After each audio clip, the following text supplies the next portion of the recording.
We have world champions. The 2025 world champions are Carlos Yugo. It's the last day of Worlds, you guys. Carlos Yugo. Jessica also typed Brody Malone as the winner of High Bar. It's going great. All right, let's start over. We have world champions, and they are on vault. Carlos Yulo is world champion again. On beam, Zhang. Oh, the most beautiful beam worker ever. All the right things happened today. On women's floor exercise, Sugihara, who is the performer on floor, so well deserved. On PBars, it was a shocker to everyone. Zoe won, also known as the GOAT of PBars, which he said he had a lot more work to do before he could be considered the best of all time. And we were like, okay. And then Brody Malone repeated as high bar world champion. Huge. So if you're counting at home, the men got 2 gold medals at this World Championships, which is not the most the men has ever gotten, but it's there were 7 gold medals awarded to men at these championships.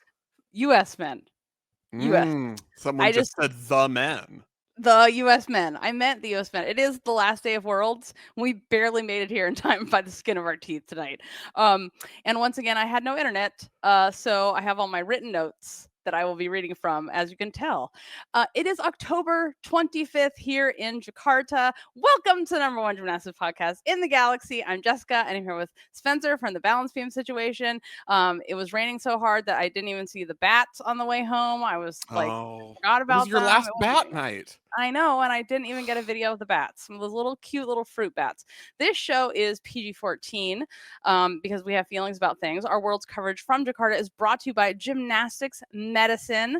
You can learn more about them at their website, gymnasticsmedicine.org. We got to do a really great interview with them today about why they started, the purpose, what they offer, and it's like, you're just like so glad they exist.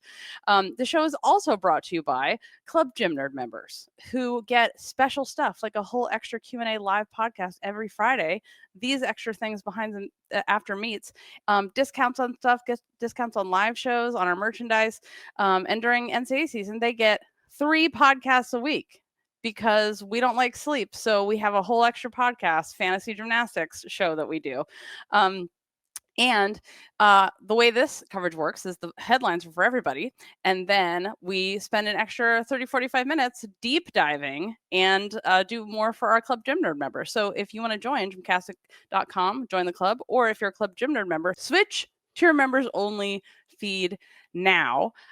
Before we get started, some updates from yesterday. Okay. One, so one of our listeners wrote in and looked back at the video of Voinia doing vault in Antwerp, because I was like, this is the same situation as Zhang had where she touched the board but didn't touch the vault. And that is what happened with Voinia. She did touch the board, but the difference is that Zhang was not, as far as we know, offered the chance to vault again here by doing that beautiful squat jump over the vault. But Voinia was in Antwerp. Now, we'll try to get an official word, but thank you to the listener who clarified that, because I was like, I think that's right. But the other thing is, like, if you're a GymCastic listener, you already knew that Melnikova did not get an out of bounds because one foot stayed up.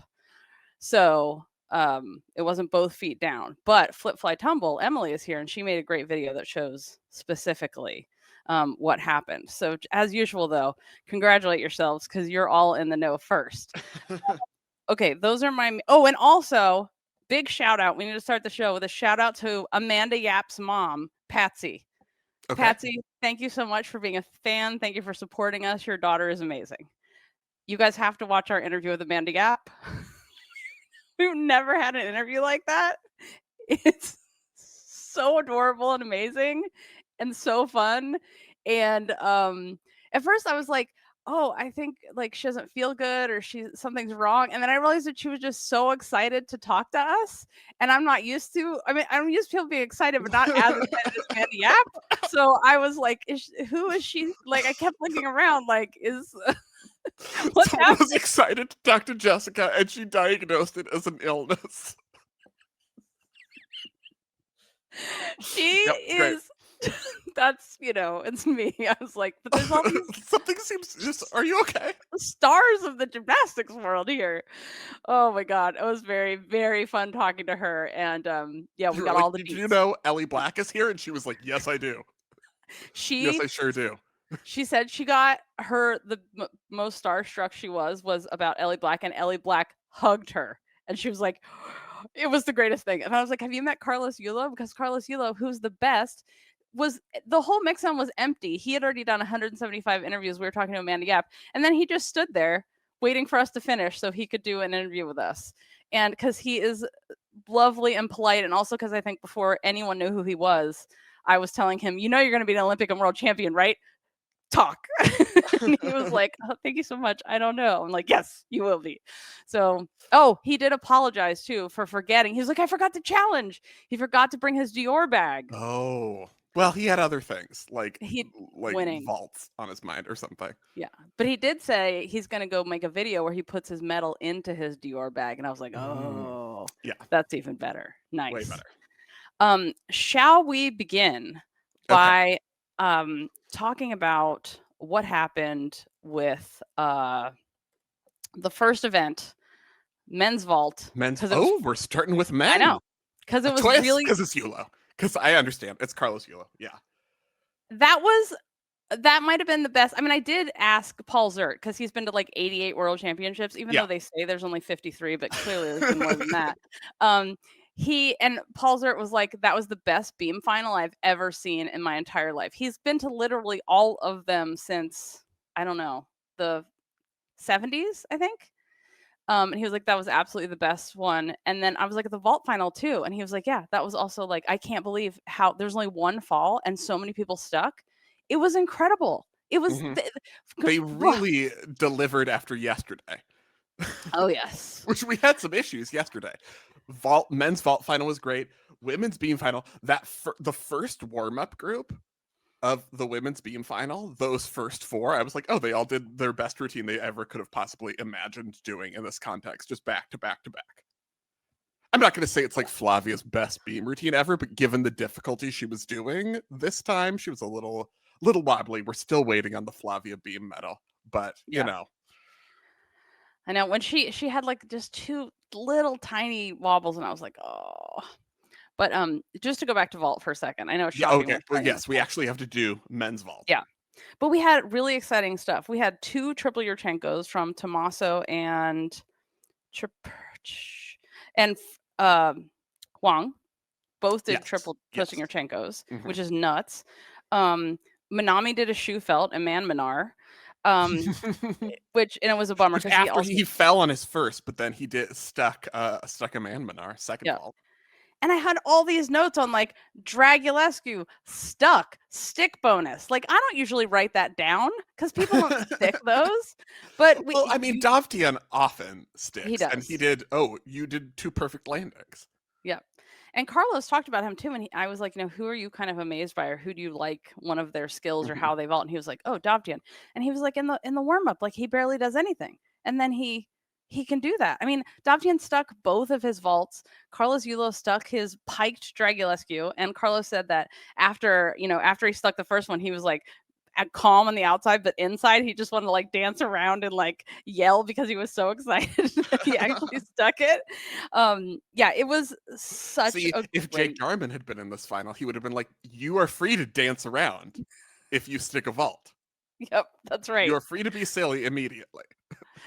It was a really great final. So it was Carlos Yulo, vault world champion again, Davtian, and then Chaperny from Ukraine, who was in third, who had a tuck Dragulescu and a Suk Randy. But he also, his chest was the best position of everybody. Like he was landing with his chest, was like a chest hair was pointing at the vault, not the mat. This is how you know it was a good landing. So we had mostly very good landings. The independent neutral Russians doing Dragulescus were very hunched over, and that was one of the differences you could tell. But the only surprise to me was that someone was able to come as close to Carlos Yulo as they did, and Davtian got very close. And I think had a solid argument. I think once you look at Yulo's form, even though he didn't stick his second vault, it's kind of like, yeah, it should be Yulo. But His form it is was so really much better. close. But Dovtian's form is very good too. It's just Yeah. like, yeah, you can take a little bit more here and there. And then, you know, Yeah, and Dovtian, Yulo I mean, keeps that he had pike long higher. enough. And then Yeah. he tucks it to do the half turn. And everyone's like, oh, we're fine with it. Yeah, 9.5 and 9.566 for Dovtian's E scores. Mhm. And yeah, it was the D that put Carlos over the top. Also, speaking of low landings for the AIN independents from no country at all, Marinov gave himself whiplash on his landing. That's how low he was. His whole neck went, well, psh, and I was like, oh my God, It this was is, the landing that reminded me of that time you got really worried for Simone when she landed her Yurchenko double pike and really like you were like her back's gonna fall off. yes. I'm very It was worried that was like that kind of landing. I was like, that's got to feel like a car accident when you're doing a double pike or any of those like at that height and speed. It was nuts. So then we went to the beam final, which was Oh, the also beam final. there was Amazing. only one fall in the whole beam final, and not only that, people hit routines that I were mean, with the, two falls, but there it was Dulcie and Voyna both fell in the beam final. oh yeah, why not? But I was like, oh, she's gonna fall, so I didn't count that. I was like, oh, she Voyna is hit her still full. searching for that medal. We're gonna talk Oh, about floor. oh, we're gonna. Um, She was her mom was livid, So livid. this is why a number of reasons why I was upset with the broadcast as Voyna is waiting for her floor score. But I had the live scores up, so I already knew she was in fourth, and then she's waiting for the floor. For her floor score, they do a close up of Voyna, and I'm like, no, the mom. We want to see The the mom. mom We want to see Camellia see that score because I want to see her absolutely like smash a vase or lose something. it. Yeah. I mean, we should talk about that for a second because, well, okay, we're gonna go back to that in Yeah, a minute. we're out of order, you guys. We're just Yeah, gonna, it's just gonna be that kind of day. we're gonna free flow. So the thing was, like, after that, because I knew I was like, oh, Voyna's out. Like, there's no, she's not even gonna medal. Like, she's not even close because all of her landings were low. Well, She I mean, she messed. did tie for third, so she was close. Well, to me, I was like, this isn't close to her best routine that she's done, and there were other routines for her that were fantastic. Mhm. So that were to the naked eye like beam, error free. And so I was like, "Oh yeah, she's not gonna get it." And those were some of her worst landings. And she didn't fall, but she was like so close. And then we ran into some lovely Australian listeners, and I forget the son's name, but he's like 12 or 13. And he was like, the thing about Voynia is she covers up her bad landings because she always just hops back out of them. So you don't see how low she is on them. And I was like, you, young sir, are correct. That is an astute observation. That's so true. And today she didn't do that. She just really tried to stick, and so you could see how low they were and off balance. But I watched her mom after the kiss and cry. I was like, I watched her stomp back to, and I was like, oh God, she's gonna try to inquire an E score again or something that you can't inquire like she did in Paris. But she didn't. She just went over to someone else and was like going off. So I don't know. I don't know what happened. This is where we need the Olympic microphone people on the floor so we Mhm. can hear everything that's being said. But I mean, she was so upset. But I was just like, I mean, I hope it's just like she knew that wasn't her best routine. Not I am entitled to a medal because that was not her best routine. Um, but who know how I she agree. actually feels compared to her mom as her coach. So there's always there's always that. Let's talk about Flavia first. Okay. Um, Flavia led off the beam final, did a great one. She's not doing everything she can do, I think, in this routine. And she was just like that very little bit tentative, I think, at the beginning of the routine. That was just like, I landed and I gave away like a 1/10 adjustment here and a 1/10 adjustment there. Was it? She had one element where that was a bigger wobble. Was it a side semi? yes, Yeah, it was the side semi where she had a bigger yeah, wobble. So still almost the highest execution score of the beam final. So it really ended up being mostly a D score thing. It was a really good routine. It's just always kind of a letdown when Flavia doesn't win a medal on beam, but she got outperformed, I think, today, and I think the ranking was right. because it Yeah. was like, oh, Flavia did great. That score is really going to be tough for most of them to beat. And then Sugihara went up right afterward and did like the best beam routine of her entire life, and it was perfect and amazing. And I was like, That oh, I mean, typically it's sacrilege if you place ahead of Flavia, but that deserved to. That was But it amazing. did. It was so good. And like Flavia was so great too. Like she hugged everybody when they got off the podium, and we talked to her afterwards, and I asked her, like, I don't know if you saw this, but when she was in the kiss and cry, she did this little pregnant belly thing and then did a heart and like pointed at the camera. And I was like, oh my God, is she saying I'm pregnant with a medal and I'm about to give birth to gold? And then I was like, oh no, Jaju Barbosa is pregnant and she's about to give birth, and she's saying that's for you, my friend that can't be here because you're giving birth to my future niece. But it was, we interviewed her about it, and she Is did that say that. how niece works? Is That that is how how niece. relatives work? Yes. Yeah, okay. You know how I am auntie to many children that I am not related to in any way by blood. This Mm. is how it works. But she did talk about that in our interview with her, and she got like choked up saying like, I can't wait to hold the baby when I get home, and I'm so excited to see you. And it was like so sweet. Like she didn't get choked up about, you know, not meddling. She got choked up about talking about Jaju baby, and that was like so like the teammate bond, Spencer. It's just like when me and you talk about each other, and I'm like, Mm-hmm. Spencer, I can't wait to harass you when I get home. You know, it's exactly the same. Sure. You don't even let me pet those cats at your house. Okay.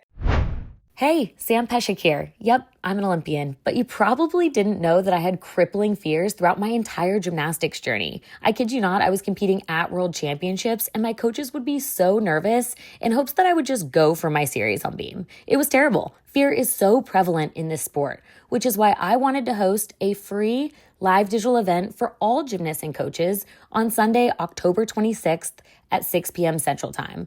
Dr. Kylie Alt-Baker will share simple ways to face fear and build confidence in the gym. So invite every gymnast you know to register on our free Beam Queen app or go to beamqueen.com. That's beamqueen.com. See you there. Sugihara, beam. Yes. Bronze medal, phenomenal routine. Nailed it. This is what was interesting was we talked about in qualification that Japan was first subdivision, first rotation was Japan on beam, and she got through a hit, but it was pretty tentative. And I was kind of surprised that that score held up, but it did. But it was like her finals routine showed us that like 13-4 or whatever she got in qualification was the tentative one for her, because Mm-hmm. this was the hit, and it was great. Yep.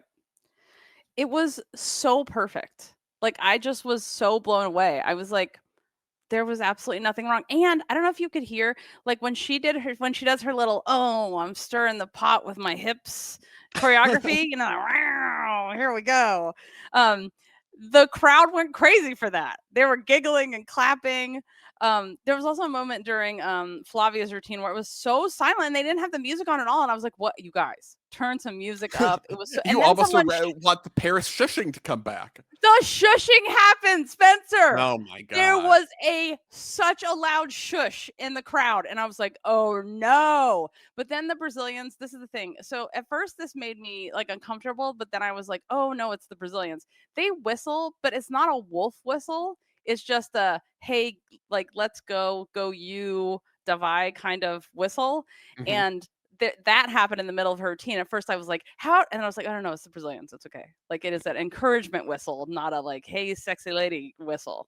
So yeah. Anyway, in case you were worried, it was I fine. But wasn't. okay. Yeah, Silver medal. Sugihara. Haley, oh, you have more about Sugihara?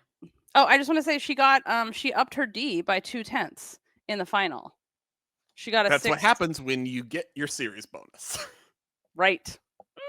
This is the thing. I thought they were very generous tonight Yes. with the mount sequence leap bonuses. They have been very generous this whole world's on all non-rebounding combinations. That's one of the things, if I'm looking at like the lessons for routine composition to take forward, is that they're not so bothered if you are slow in your combination, as long as you're not making an adjustment, or and you're you can vaguely continue moving or pause slightly. Like, you don't even really have to continue moving. It's just as long as you're not adjusting or like doing some sort of extra arm back, like you're ready to go, then they're giving it. So I would take that and be like, I can go for like more in terms of non-rebounding connections and kind of assume that I got them. Yep. Yeah. Also, yeah. It was because I was like, are they gonna get my first note is are they gonna get that? And then they were giving it to everybody. So then I wasn't worried. But I was like, oh, Sugihara has it, no one's gonna match her. And then Nemour changed her routine. Well, she only did a single wolf turn because that was stupid. Exactly. Yeah, I mean, this reinforces that Nemour does not have to do everything in every beam routine in order to win medals on beam. And I think that's kind of in her mind because, like, on bars, she does everything, and it makes her like a point better than everyone else on bars. And so it's like, okay, what I have to do, I'm Kaylee Nemour, and what I have to do is do everything all the time, always everything. And it's like, oh, you can just do like some of the things you're capable of, and you will get an E score over 8 in the world final and get silver. And then Zhang went up and was like, everybody, check out my D score. I'm gonna hit this routine. It's over for everybody. I'm gonna win by 1 billion points. Yep. That was so amazing. I'm just gonna yell to Coop for a second instead of typing on here. Sure, you have sure, that pic of Nemour's coach being hugged by the Chinese PT. Here's the thing. The reason we have less photos tonight is because we buy so many hard drives before these world, you guys. So many. Of hard drives. The whole year we are waiting for sales on hard drives so that we can have the fastest hard drives that we can afford here. And wouldn't you know it, tonight, one of them was like, I'm full, go away. So there's been a transferring of, photos situation, but there were some beautiful moments in the mix zone and tonight in the competition. And of course, you have all those to look forward to because Fact Checker captured so many of them. Because suddenly I look over and there he is in the mix zone. I didn't even know he's like snuck in there and was taking like great pictures of these like touching moments. Anyway, it was great. He knows about people's emotions. Nemour was so happy after this. Like, she was so relieved and happy. It was great. I feel like it was almost more than her. I mean, she was so happy after bars, winning bars, but this was extra. 6-2D. And it's interesting that the E scores went in order. I mean, so Zhang had an 8-2-6-6, and then Nemour. Oh no, you know what? Sugihara had a higher E score than Kalia. She had Flavia had higher E score than both of them. So yep, she had 8-2. So it was her. She is the one that was actually just the best E behind Zhang. We have an interview with Zhang. I have no idea what she said, but I asked her all the important questions, like, how are you going to celebrate? This is amazing. And she just looked at me and waved. And I was like, no, wait, you guys, translate this as like, are you going to have a party? What are you going to do to celebrate? You're a, world medalist. And she was like, oh yeah, I don't have a plan. And then she just like, I think she was like stunned kind of, which was not uncommon. There were many gymnasts in the mix zone tonight that were like, can you believe this happened? It's me. I'm the one. And it happened to me, which is like so fun to see too. So another one, Ellie Black had an excellent routine. She went up third in the final, and it was the kind of situation where it was like, oh, you did a really good job, but you just got like, you have a little more form and execution things than the two amazing routines that just went before you. So it's not going to happen in this final, but like in a splatty final, in like a bad beam final, Ellie would have had a medal.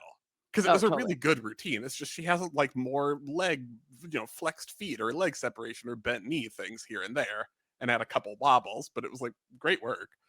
And I talked to Ellie afterwards, and she told me that she's had, she's just really proud of herself because, she didn't even know if she could make it to this Worlds because she's had all of these mental block problems.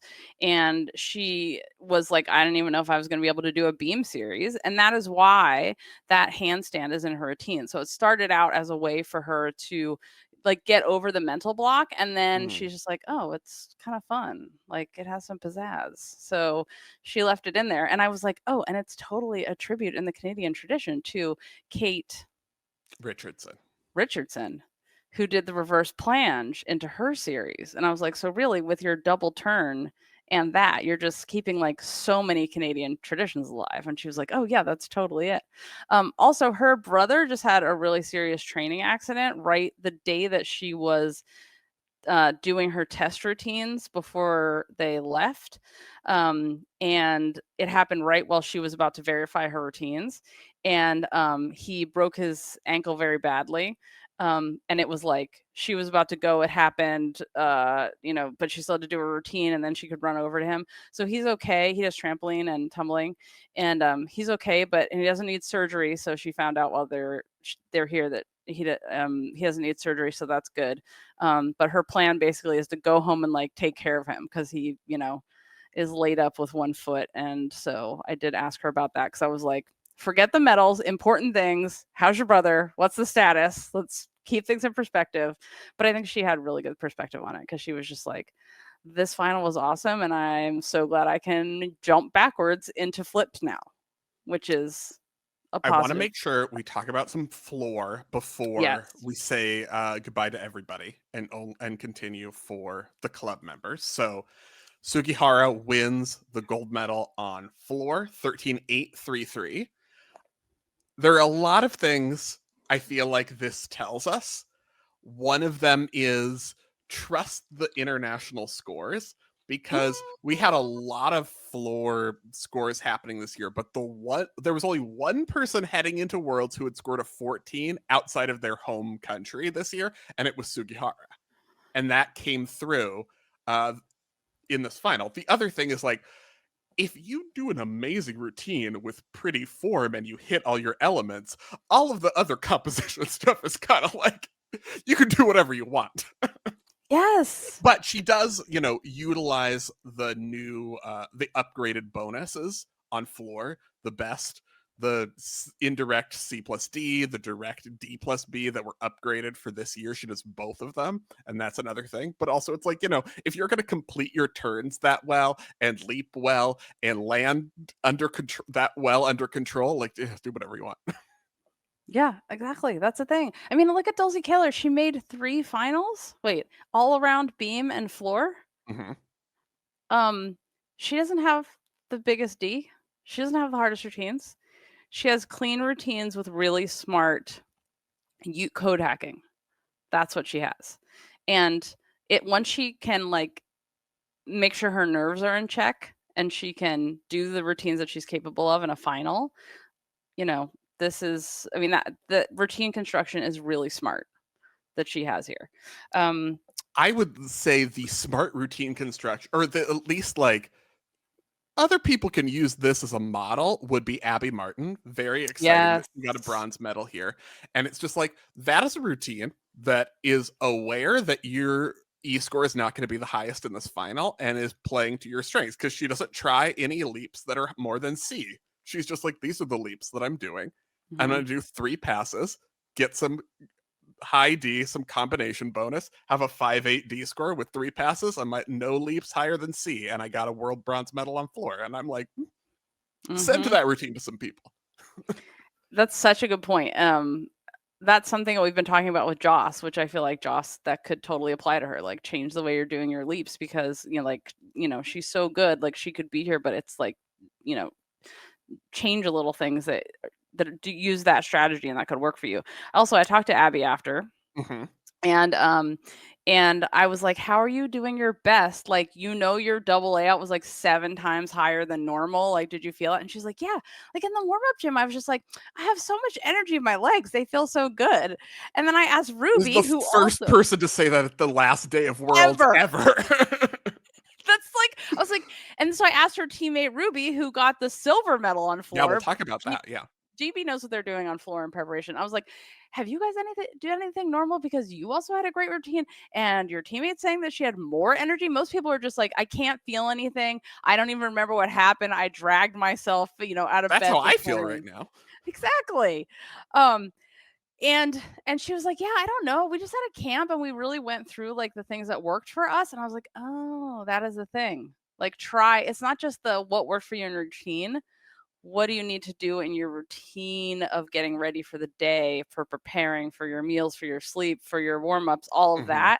And maybe it needs to be different for everybody. Like, I always think about Danelle Leyva complained about how there was whoever the US world team coach was like, you have to do all this stuff exactly the same warm-up as everybody. And he was like, I don't train like that because I'm doing all the events and none of these other guys are. So I cannot do this really harsh warm up. I'll run out of energy by the end. And so I think whatever they're doing there, it's amazing that they're both like, yeah, I felt really great. And So I think Ruby Evans is another routine that also plays to her strengths, which is like, I'm gonna do, like, I enjoy choreographically, I like her routine, I like what she's doing, and she's like, I'm gonna twist a bunch and do like slithering around the floor in a memorable way. Yeah. And it like, yeah, they Yeah. I think all the medalists played to their strengths very well in their routines and did so in different ways, because there ideally shouldn't be one solution in how to utilize the code in the best way. And my biggest complaints about the modern women's code is when gymnasts are forced into all having the same way to solve the problem of how to get a high score. And so you want it to be gymnasts can play to their strengths. And I think we saw that in the floor final overall. Yeah. One more thing about Ruby Evans is that, you know, when I talked to her in Paris at the Olympics, she was like, I'm so excited. This like YouTubers in the stands. And, you know, Becky Downey was like, who? And she's like, you know, there's like Tom, who's that spy movie guy who's in the cult? Tom Cruise. That's Cruise. Tom. That's the way you're describing Tom Cruise. Okay. Yes. Yeah. Airplane spy in a cult. Okay. Yeah. Yes. And so Becky Downey was like, Tom Cruise is over there. And Ruby was like, who's Tom Cruise? So based on this conversation, I asked Ruby this time, I was like, you know, you are now a world medalist. This is your first world medal. And I know you like really, there's some YouTubers you really like. Is there any show you really want to be on? Or you want to invite them to the gym? And it was like, had not occurred to her. And she was like, oh, so you can watch this full interview. But then I was like, what about Chicken Nugget Date? Or you know that show? It's like Chicken Shop Date. And she was like, oh, I would love to be on that. This show, it's hilarious. So anyway, Chicken Shop Date, if anyone watches it or knows anybody, get Ruby Evans on there. That is my recommendation. Okay. You know, I'm trying to get everybody the sponsorships, make their dreams come true. Apparently. Your and Chicken Shop Date are the shows that we're working on. Okay, so your level of hustle is stressing me out. Thank you. I appreciate that. This is how we got where we are. So we have a World Championships headquarters at gymcastic.com where you can find all the photos, the videos, the podcasts, the guides, the fantasy game. You can find out who won. There was a little score issue yesterday, but it's fixed. So when we come back from vacation, we're going to tell you who won the fantasy and who won are we giving away a whole commission? A mini commission, 15 minutes. Make Spencer talk about anything you want him to do, as long as it's tangentially gymnastics related, he will do it. So this is where our conversation continues. And I do have some behind the scenes stories that I made copious notes on to tell you about, including some things that happened to Coop and something that happened to Melnikova in the stands today. So we're going to keep talking to and continue and answering your questions live for all our Club Gym members, because they are the ones that support us all year long, who are the ones that pay for this trip. And so we do extra stuff for them. And so you can also apply for a GymCastic scholarship if you are not economically able. We have a bunch of Club Gym Nerd members, because this community is amazing, who have donated memberships. So if you want to, they just go first come, first serve. There's a list. We'll keep the information private. There's 100 people on the waiting list, but you don't have to tell us why. You go to our forum, go to show stuff, go to GymCastic scholarships. And if you want to donate a scholarship for a fellow Club Gym Nerd member, you can do so by emailing editor@gymcastic.com. So if you're not a club member, we will see you in 2 weeks when we come back from a well-deserved vacation that we have earned very much. I have so many stories to tell you once I am out of the country that I've not told you, that I will tell you when we come back from vacation. But otherwise, you have 8 days of podcasts to listen to. And if you're a Club Gym Nerd member, then I'm going to tell you more stories. And remember, if you're not a Club Gym Nerd member, you can become one at GymCastic.com, join the club tab, and we have all the extra stuff because we're here year round. NCAA season, college and cocktails, fantasy podcasts. We do this all the time. We barely take time off, you guys. We're worth it. Invest in us. Club Gym Nerd. If you liked what you heard, get more by joining Club Gym Nerd.